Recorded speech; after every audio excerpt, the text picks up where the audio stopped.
Adam, I'm ready. you are, but I can tell your video is on because you're looking at your beard. No, as a matter of fact, I'm looking at my notes. You made notes? I made notes. Wow. Travis, can you believe he made notes? I mean, I'd rather not say. Well, that is, would you please re-answer the question? Hey, I'm trying to be diplomatic here. We're in the middle of a diplomatic crisis, and diplomacy is usually a good thing in that sort of situation. Tonight, intelligence from top-secret U.S. spy planes is providing startling details about China's spy. We are learning more about the Chinese spy balloon that flew across the United States. All right, let's do the whole thing over again. We haven't said anything yet. All right, so ready? Welcome to What the Hack, a show about hackers, scammers, and the people they go after. I'm Adam, cyber balloon buster. I'm Bo, cyber anti-disestablishmentarianist. And I'm Travis, Cyber Thanksgiving Day float. And today we take a look at spy balloons and what it means for us.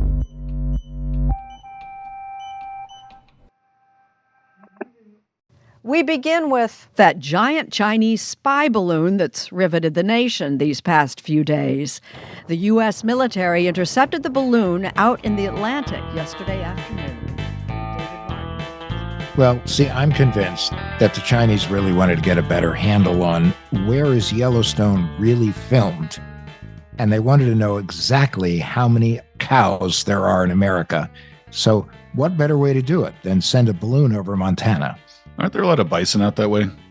Adam, as nice as your thought is about the Chinese balloon, I don't think that's what it was doing. In fact, it was just reported today that the balloon that has since been shot down and captured was able itself to capture communications. No, there's no word as to whether or not it did that, but I also get the distinct impression that the government wouldn't tell us if there was a Chinese balloon capturing communications over the United States. Generally, that's not the open door policy the U.S. Intelligence community has. Let's put it that way. But then again, over Montana, or at least in Montana, we do have like NORAD and missile silos, that kind of stuff. Well, right. And so the nuclear arsenal is there. And presumably people who are, professionals in that business of policing and using and gatekeeping NORAD functional are in that area. And so their communications would be of interest to the Chinese, no? Absolutely. Well, listen, they say it wasn't used for spying. Of course. Travis, what was their actual, did you get, they said they had a spin on this one. They said it was a civilian airship that was used for research, mainly in the field of meteorology. Mainly in the field of meteorology in Montana, but it wasn't just Montana. So the other thing about this is that there's a fleet of these things flying all over the place, all over the world, like more than 40 of them. Well, you got to track weather, hey. But that they're directed by the Chinese military, which I know they have parades. They don't want them rained on, that's the point. Right. But I think there's more to it than that. Look, one of the difficulties in dealing with China is they've never really been forthcoming about their intelligence activities, and certainly our government isn't going to talk about it openly. So, but also, like, you know what? Why would they be? That's not that's their job, is to be secret about the things they're being secretive about. That's why it's called intelligence gathering. Not to be that guy, but we should specify here that we're talking about the Chinese government, not the entirety of the Chinese people. Wow, you actually are that guy. Sorry. Yeah. The White House says the Chinese spy balloon downed off the coast of South Carolina was equipped to collect intelligence signals, though President Biden said in a new TV interview now that he did not see the balloon as a major security breach. At the same time, the White House reportedly preparing restrictions on American investment in China and technologies that could be used in warfare. The New York Times. All right, so here's what we know about Chinese surveillance. What looks like a flub or a dumb mistake is it offers a look behind the curtain, kind of like Oz, the great and mysterious Oz behind that red curtain, but minus the dog and minus the failed carnival guy. And this incident, plus some others we'll talk about in a moment, help us understand what this espionage is capable of. Yep. There's still a lot we don't know. It seems like every time I read the news, there's another unidentified high-altitude object being shot down now. Yep. Depending upon when you listen to this episode, you might know more than what we're speculating. We'll start this morning with a story we've been following all weekend. It's happened again. Yet another high-altitude object shot down yesterday by an American F-22 over Canada. Well, the other thing, too, is even if we don't have a full picture of their international spying, we do know that they practice a lot of surveillance within their own borders. Yeah, we all know about the Great Firewall of China. I mean, internet traffic there is a totally different beast. Plus, don't they make everyone like register their cell phones, which gives the Chinese government location data, facial recognition information? Yeah, they've been using that for the COVID protests, actually, pretty thoroughly. And in the Uyghur region, that people has been tracked and surveyed through facial imagery, iris scans, DNA sampling, all that. And it's not, while what's happening with the Uyghurs is beyond no bueno, it is not confined to the Uyghurs in China. China has practiced its spying program to great effect on its own people. Every Uyghur over 12 years old is forced to surrender their biometric data, including voice, blood, DNA samples, and iris scans. Now, China's surveillance state is going global. Chinese-based companies have sold their sophisticated technologies to over 80 countries. These systems make it easier for autocrats to spy on their populations. It's giving them an unprecedented level of control when it comes to the choices, communications, and private transactions that citizens are making. In Uganda, tech from Chinese companies like Huawei is allegedly used to spy on government opposition figures. This is just what we know about. Imagine what we don't know about that's still to come in the news at some point to completely freak us all out.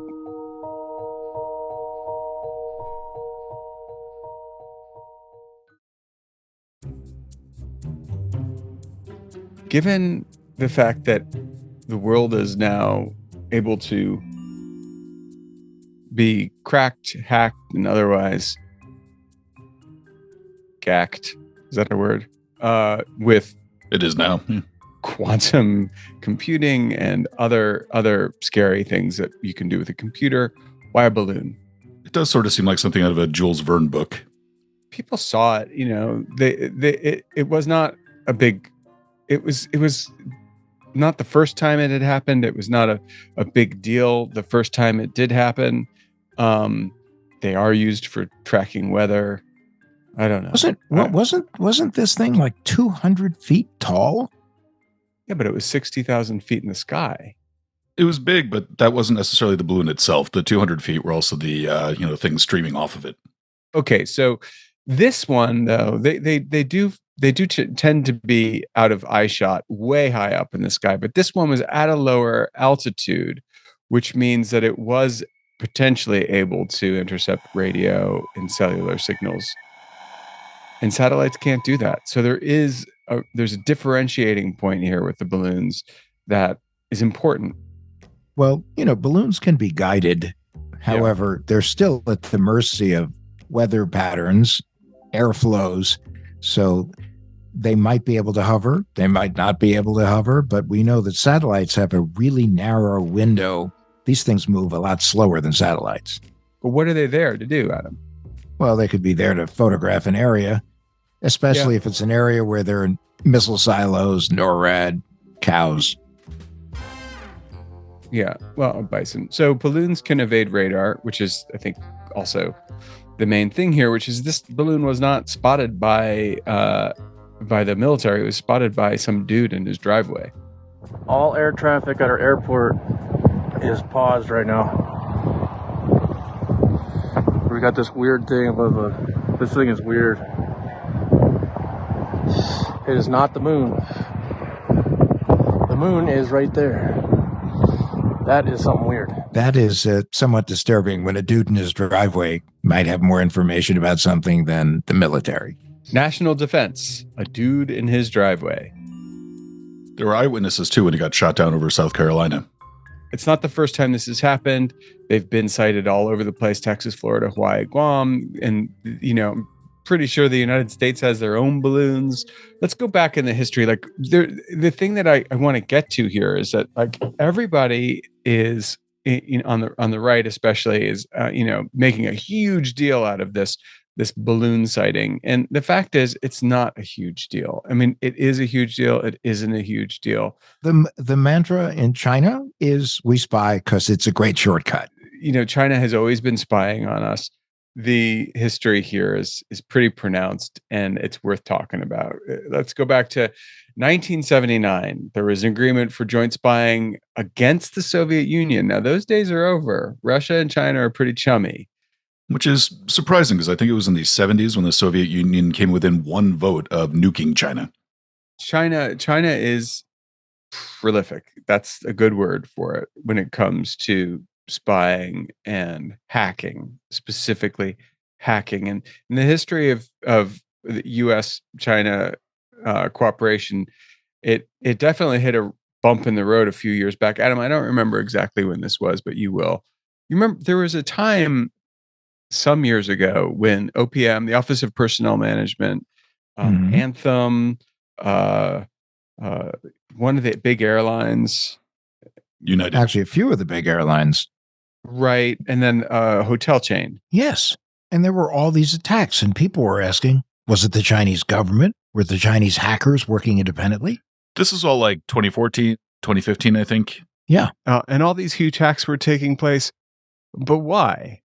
I think it was something like more than 80 million personal records were compromised from the Anthem Health insurance data breach alone.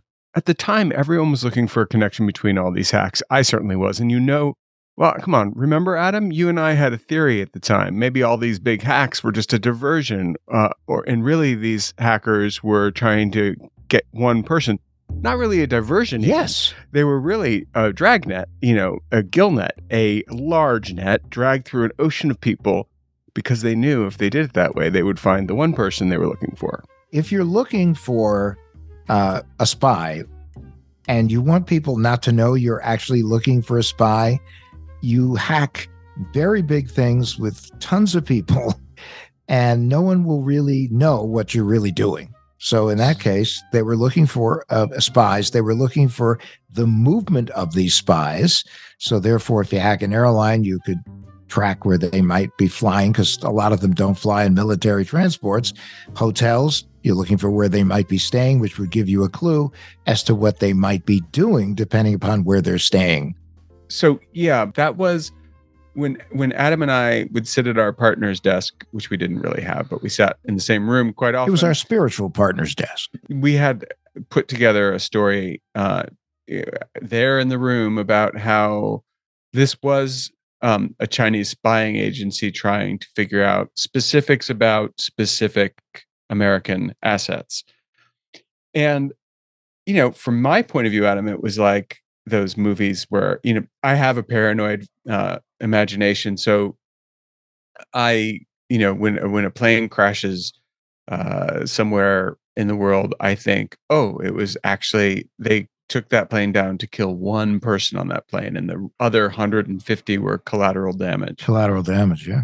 But what's interesting to me is that hackers, if the old world terrorists that used airplanes back in the day were scary and heartless and evil, then when it comes to our information, hackers, now the damage is not as pronounced, but they are way more cavalier about just going after huge swaths of people to get at the thing they want. Oh, no question. There were a number of people that also thought that the Anthem breach, which is that huge healthcare insurer, they thought that was China trying to get information on how to set up healthcare and health insurance systems because they're always looking for shortcuts. We know that they love to steal intellectual property. Oh, that's right. Yeah, you had said that. I mean, that and Anthem, I had mentioned Anthem, but I thought it was actually just because whoever they were interested in was insured, happened to be insured by Anthem. But there is that was your theory, and I actually found it fascinating. The idea that rather than start a new system from scratch that was similar to a system that existed elsewhere, just steal everything that system elsewhere knows about doing business and use it. Wasn't there a famous tech entrepreneur that once said to copy is art, but to steal is genius? Or it might have been reversed. Picasso was first, and what he said was, good artists copy, great artists steal. And it just reminded me of this very funny story. Very quickly, my friend Georges Guy was a professor of mine. He was friendly with Picasso. I think that this was an apocryphal story, but a lady walked up to Picasso and said, "Sir, my 5-year-old child draws better than you." And he says, "Madam, when I was 5 years old, I drew better than Raphael." Anyway.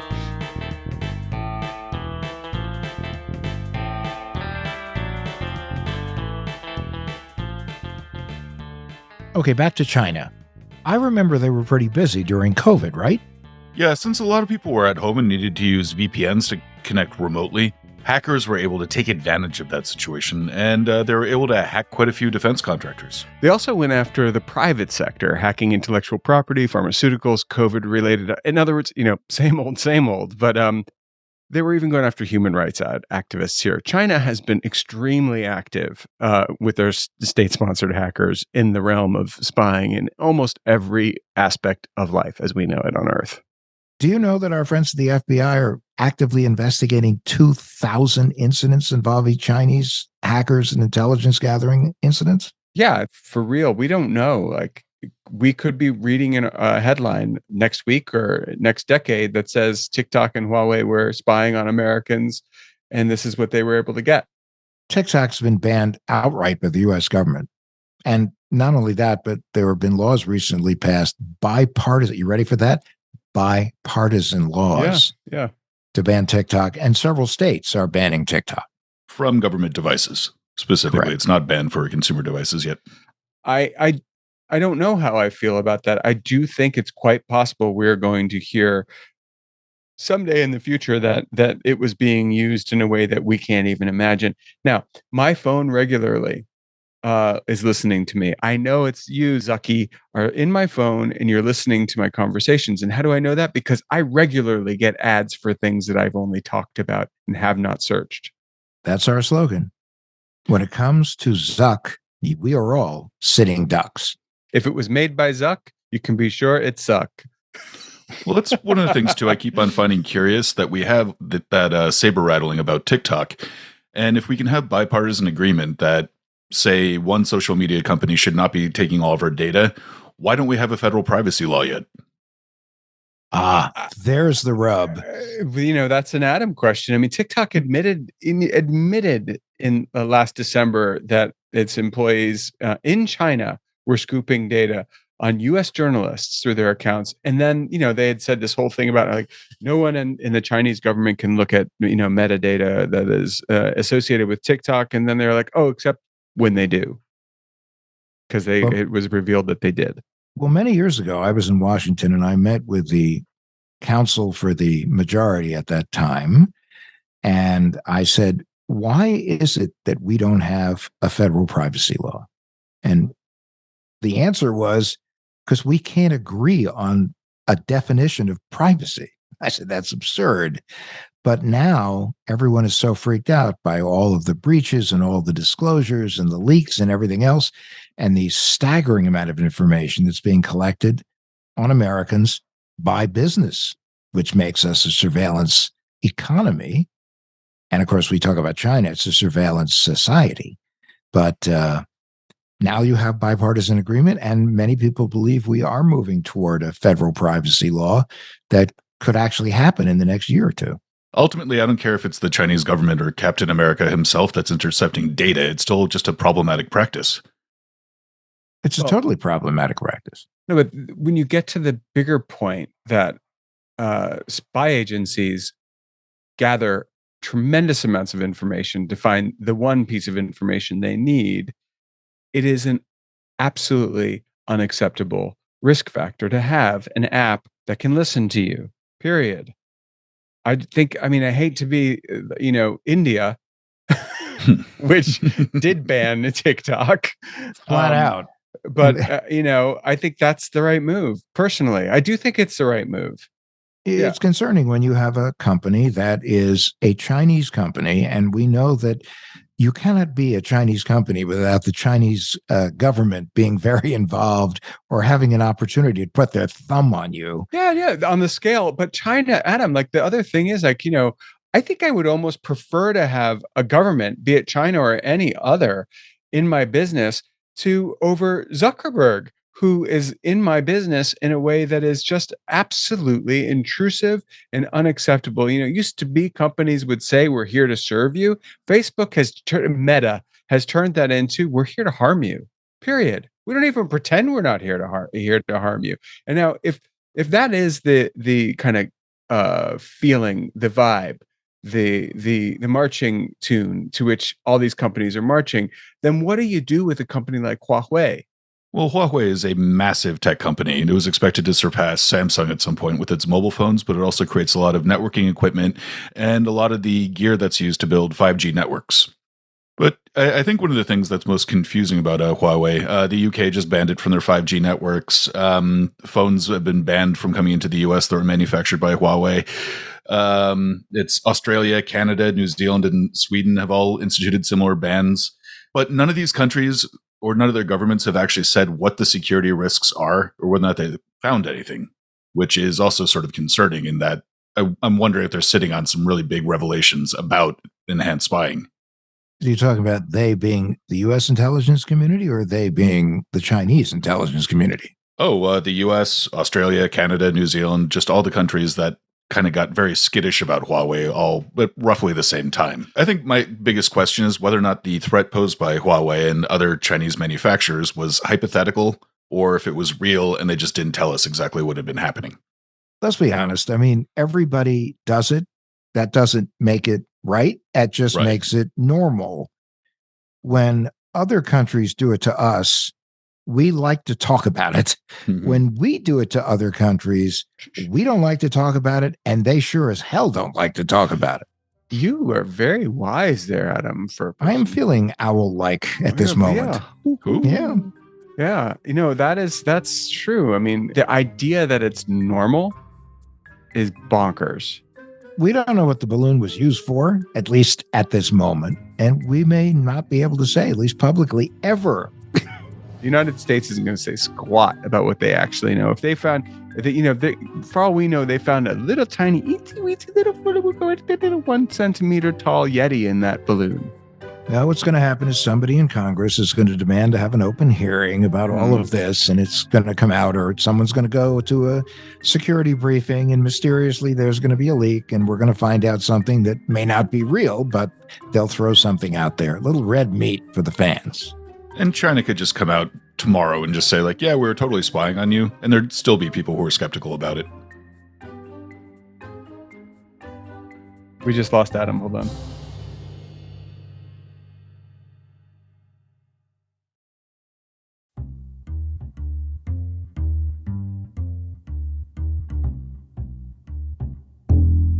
Hey, guys, I'm really sorry. My power just went out, but I'm back. Who do you think did it? Russia? China? Yeah. We already talked about that. So, here, let's get to why it matters. I have heard so many people say there's just a lot of political grandstanding about this balloon, but it doesn't really matter. And then, today, the story that there's like 40 of these balloons floating all over the world collecting information.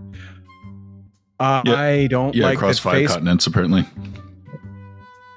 I don't like that Facebook is doing it to people worldwide, and I don't like that China's doing it. I don't like it. Well, to your point about the political grandstanding, I think that's the biggest concern I have. Federal agencies, just about every year that they do an audit, fails their security testing.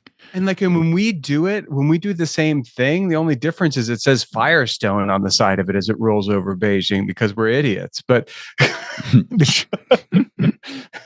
But yeah, I mean, I'm worried that especially if this starts being a good thing to score political points on, that you're going to have politicians just asking for Chinese cuisine to be renamed as like freedom food instead of actually helping bolster our cyber defenses. Why wouldn't it be called spy food? Well, in World War I, Frankfurters were called Liberty Pups during the whole Iraq War thing. This century, the French fries were called Freedom Fries. So I kind of just feel like, we'd have dumplings called Freedom Pockets or something. Well, first of all, the people that would use this for political points would not ever use the word liberty in connection with, or freedom in connection with, China. I guess that's part of my ew, but also it's like a hop, skip, and a jump away from Wuhan flu. I listen to talk radio, both far left, far right, moderate, and the far right is having a field day, but they are obsessed. I mean, there's nothing more fascinating than listening to guys with inflated egos talking about balloons. I think our listeners have been doing exactly that. So TikTok, all this other stuff, deplatforming, why this matters to me, and I've said why. I don't want anybody collecting my private information. I don't care who they are, whether it's a government or a company or you, Adam. That's it. I don't have much to say about this other than the fact that it's not a cool situation. I find it deeply uncool, and that is it. That's my vote. Uncool.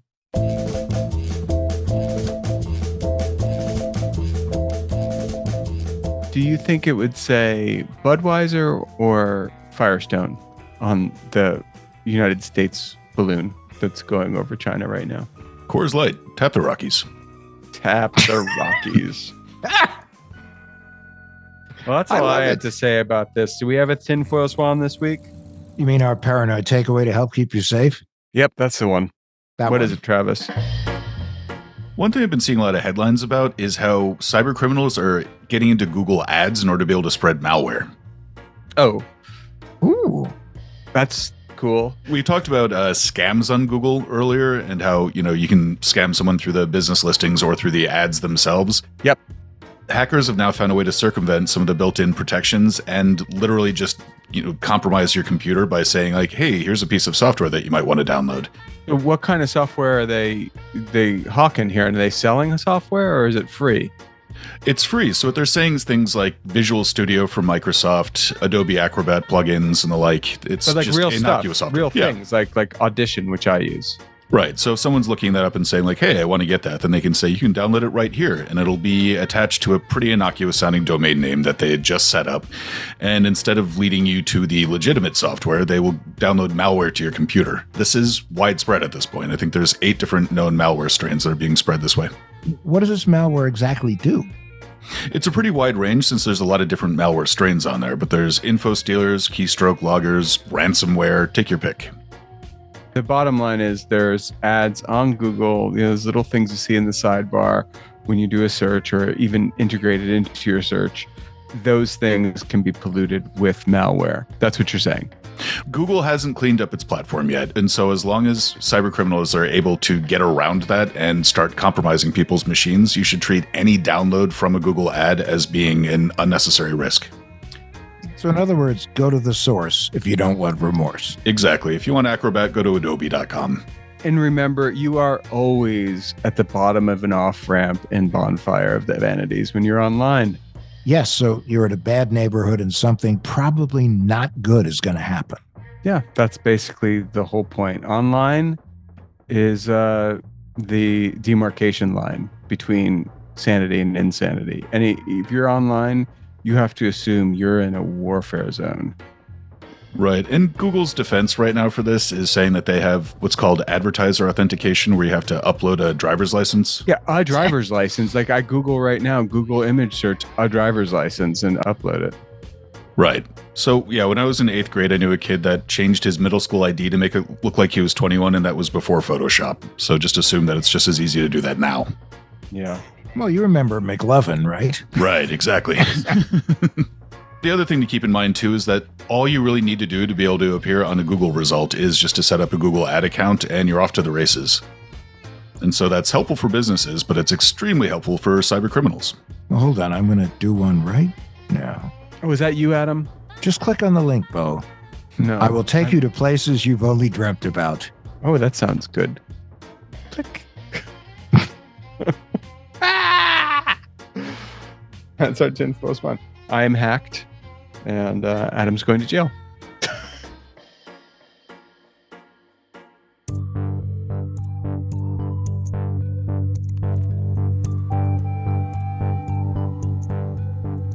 Thanks for listening. If you like the show, please share an episode with a friend and leave a rating or a review wherever you get your podcasts. It really helps people find the show. What the Hack with Adam Levin is a production of Loud Tree Media, produced by Andrew Stephen. You can find us online at adamlevin.com and on Instagram, Twitter, and Facebook at Adam K. Levin.